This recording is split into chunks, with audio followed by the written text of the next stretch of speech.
Mr. President, may we recognize a distinguished colleague from Tarlac and Pampanga, no other than Senator Rodante Marcoleta, Mr. President. Senator Rodante Marcoleta is recognized.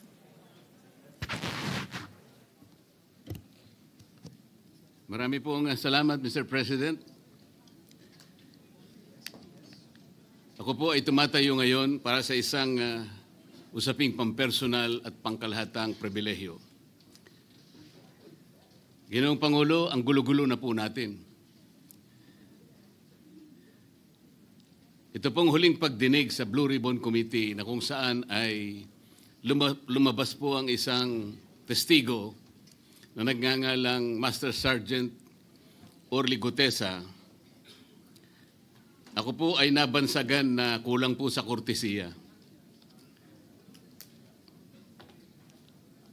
Para sa akin po ay hindi po tama na nagpapasaringan po tayo ng ganun. Iisa po ang ating layunin. Hindi po tayo magkakalaban sa layunin na matuntun po natin ang pinaka-problema kung bakit nasadlag po ang ating bansa sa ganitong kalagayan. Hindi ko naman po kasalanan ako po'y hanapin ni Sergeant Gutesa. Hindi ko po siya kilala eh. Hindi ko po kasalanan kung ako po ang hinanap niya at hindi iba. Nung pong makita ko po yung kanyang salaysay, ang sabi ko lamang po sa kanya ay, kung malakas ang loob mo talaga at naniniwala kang dapat mong gawin ito para sa iyong bansa, dalawa lang ang pwede mong gawin para sa akin. Ipanotaryo mo yan. At kung malakas ang loob mo, bukas ng umaga bago mag-alas 9, kailangan nandun ka na sa Senado.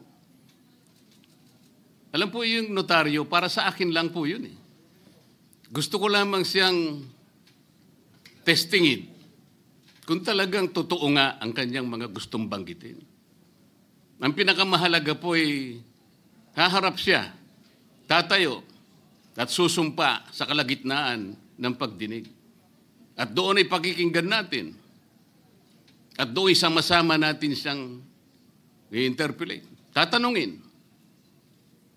Nakita naman po ninyo kung paano niya sinasagot ang bawat tanong. Walang pag-aalinlangan. Siya lamang po ang natatangi na testigo na kumonekta sa pangalan ni Saldico at Martin Romualdez.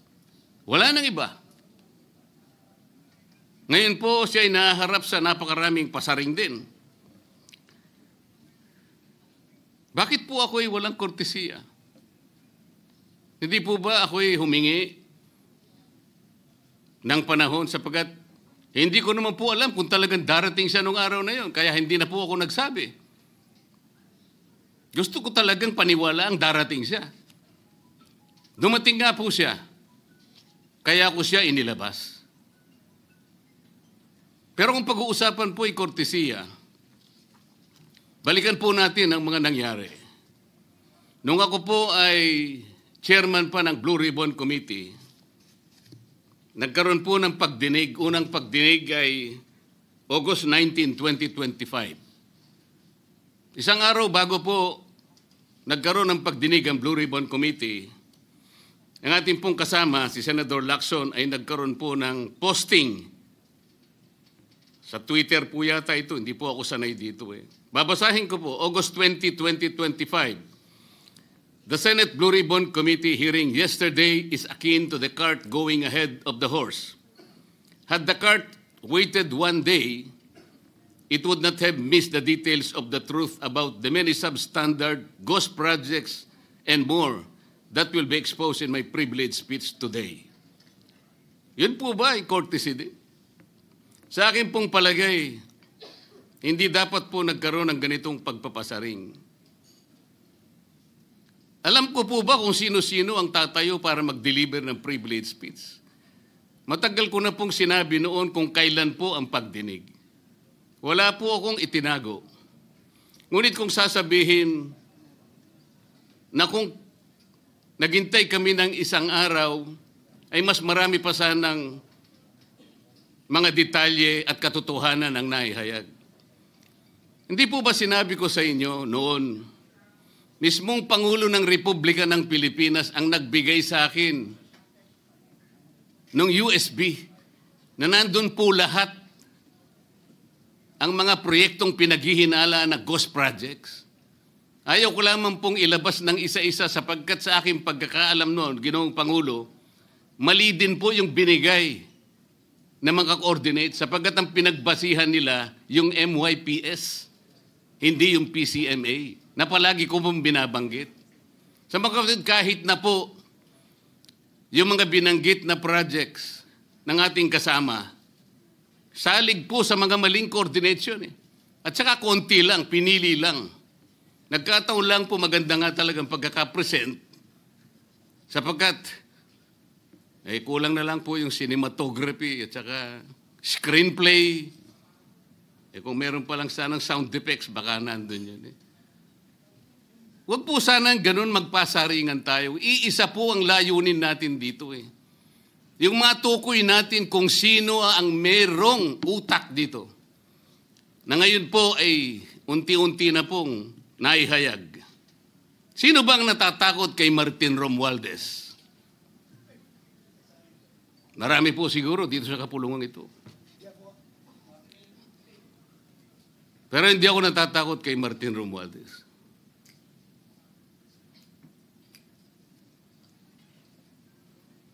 Ngayon po, kino-question po yung notarization ng statement ni Gutesa. Dahil yung babae po, yung abogadong babae, nag-notarize, tinalikuran po niya ang kanyang signature, yung kanyang pirma. Nandyan po ba yung assistant natin para ipakita po natin? Ayan po yung huling bahagi ng dokumentong ninotaryo doon sa opisina ng abogadang babae na ngayon ay tinatalikuran niya ang kanyang pirma. Doon sa right side po, ayan po yung ninotaryo sa dokumento ni Gutesa. Yung kaliwa po ay iba pong dokumento. Tingnan po ninyo yung pagkakahawig. Ibig po ba ninyong sabihin, Ginoong Pangulo, yun pong notarial details, na yun po yung kulay blue, na kung saan nandyan yung PTR, nandyan po yung MCLE number, nandyan po yung kanyang roll number, ang kanyang address. Nakuha po ba ni Gutesa mula sa opisina ng abogada at in-stamp niya? Pagkatapos po yung detalye na nasa bandang kaliwa na kung saan makikita nyo document number, page number, book number, series of 2025. Makukuha po ba ni Gutesa mula sa libro, mula sa notarial register ng abogado? Paano niya makukuha? Tingnan po ninyo yung kabila, ganun din. Bakit po natin hahanapan ngayon si Gutesa at sasabihin pa natin dahil lamang tinalikuran ng babaeng nagnotaryo ang kanyang pirma? Pangkaraniwan na po kasi, Ginoong Pangulo, kahit pumunta kayo sa maraming lugar na kung saan nagnunotaryo, hindi nyo po makikita roon ang abogado. Iaabot nyo lang sa kanyang papel ninyo, pagkatapos isosoli niya sa iyo, pagkatapos nyo magbayad. Itatanong po ba ni Ginoong Gutesa, bago siya umalis, tatanungin po ba niya doon sa babaeng kausap niya kung sino man yun, Madam, kayo po bang may pirma nito? Wala pong ganun eh. Ngayon, kung tatalikuran po ng abogado na yon ang kanyang pirma, ako na po mismo ang magdidirect ng prosecution sa kanya para ma-disbar siya. Sapagkat ginagamit po niya yung opisina na yon. Pakita po ba natin, pwede po natin ipakita yung opisina, yung kanya, ayan po yung kanyang lugar. Ang opisina po niya ay sa Ermita, ngunit yan po ay ginagamit niyang address. Ayan po makikita ninyo. Notary Public 24/7. Ibig niyo sabihin, nandyan at hindi na natutulog yung abogado na yan. Sigurado meron isang tao dyan na pumipirma. At ginagaya na lamang ng kanyang staff o secretary yung pirma niya. Ganyan po palagi, kalakaran. Kalakaran ngunit hindi tama. Sapagkat sa batas po ng notaryo, kailangan nakaharap po yung magnunotaryo sa nagpapanotaryo. Bakit po niya ngayon sinabi na hindi niya pirma yon? Maring hindi niya pirma. Ngunit, tinayaan niya kung sino man ang taong iyon na ipirma yung dokumento. Kagaya po ng nasabi ko, naging academic na po yung notaryo. Sapagkat ang tao ay tumayo sa ating kapulungan. Binasa niya yung kanyang statement. Yung mga bayarang media nga po, sinasabi pa eh. Kino-coach ko pa eh. Bakit ko po siya sinabihan na dahan-dahan siya? Dahil po nung panahon na binabasa niya na yung kanyang statement, sinusundan po namin yung kanyang binabasa. Binigyan ko po ng kopya ang chairman ng Blue Ribbon Committee. Binigyan ko ng kopya ang ating Senate President at yung aking katabi si Senator Gatchalian dahil 4 lamang pong original ang meron kami. Yung binabasa pala niya ay Xerox copy kaya may naputol sa baba. Gusto ko lamang pong ma-record ng totohanan. Dahil doon sa umpisa po niya, merong isang linya po siyang nalaktawan. Alam po ito ng mga kasama natin na sinusundan po habang binabasa namin. Doon sa pangalawa po, 2 linya naman po ang nalaktawan niya. Kaya gusto ko lamang pong maging maayos ang pagre-record ng kanyang statement. Ano po sabi ng mga bayarang media? Hindi ko naman po nila lahat. Kaya ako po hindi nagpapa-interview sa kanila eh. Alam ko po ang karakter ng ating media ngayon. Nakakaawa na po ang kalagayan. Binanggit na po ng dating Senate President ang nangyari do sa statement ni Diskaya. Siya ang kauna-unahang nagbigay ng statement na kung saan binanggit ang 17 congressmen. Ngunit nakakapagtaka. Hindi na po natin tinutuntun yung 17 na yon. Kagaya na nga sinabi ng Senate President, napupunta na, natutuon na yung pagtuntun sa mga kasama natin dito. Bakit po? Natatakot ba tayo kay Martin Romualdez? Siguro po, yung iba sa inyo natatakot. Ginoong Pangulo, naghalo na po ang balat sa tinalupan. Bakit po? Ngayon ko lamang po nakita sa pagdinig ng Blue Ribbon Committee. Nandun po yung Justice Secretary. Hindi pa po natin natatapos na pagtatanungin yung respondent, yung resource person, na tayo po ang merong legal and physical custody. Hindi ko maintindihan kung bakit dadalhin niya sa kanyang opisina at pagbalik niya, meron na siyang supplemental affidavit. Ano po ba itong nangyayari sa atin? Meron na ba tayong alituntunin? Meron na ba tayong agreement sa pagitan ng DOJ at ang pag-imbestigang ginagawa natin sa Blue Ribbon Committee? Hindi ko na po maintindihan kung ang Blue Ribbon Committee is the investigative arm of the Department of Justice. Ang sabi ko po nung nasa 5 pagdinig pa lang tayo, sapagkat nakikita ko na po ito, kaya po naghangad pa ako sa ating chairman no na sana'y paraanin niya ako, meron lang akong gustong isang guni muna at pag-usapan sana muna. Eh, hindi naman po ako nabigyan ng pagkakataon kaya nagkaroon pa po ng konting sagutan doon. Ito po yung gusto ko sanang ayusin muna, pag-usapan muna natin. Lalong-lalo na po ang kaugnayan natin sa bagong tatag na ICI, Independent Commission on Infrastructure. Ano po bang ugnayan natin dito? Hindi po ba tayo mag-uusap muna? Hindi ba tayo gagawa ng regulasyon muna? Meron po tayong mga doktrinang isinasaalang-alang.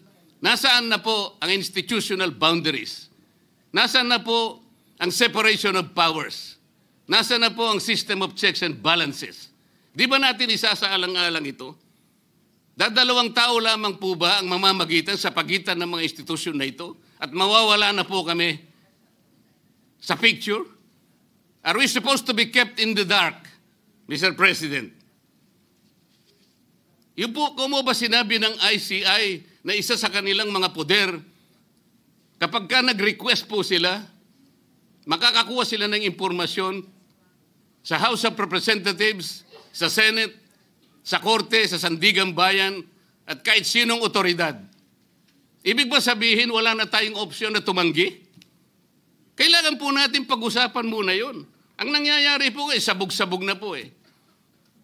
Baka nga yun ang isang dahilan kung bakit nag-resign po yung advisor na si Mayor Magalong ng Baguio. Yung pong mga pasaring, ito po yung nakakapagbigay sa atin ng hindi naman kailangang pag-aaway-away o pag-aalitan. Hindi po maganda sa ating panig ito. Tingnan lamang po natin yung interview sa DCMM ng ating kasamahan, chairman ng Blue Ribbon Committee, ng mga host ay si Victoria Tulad at si Christian Yosores noong September 28, 2025. Ang tanong po nila, ilang hearings pa ang nakikita ninyong gagawin ninyo?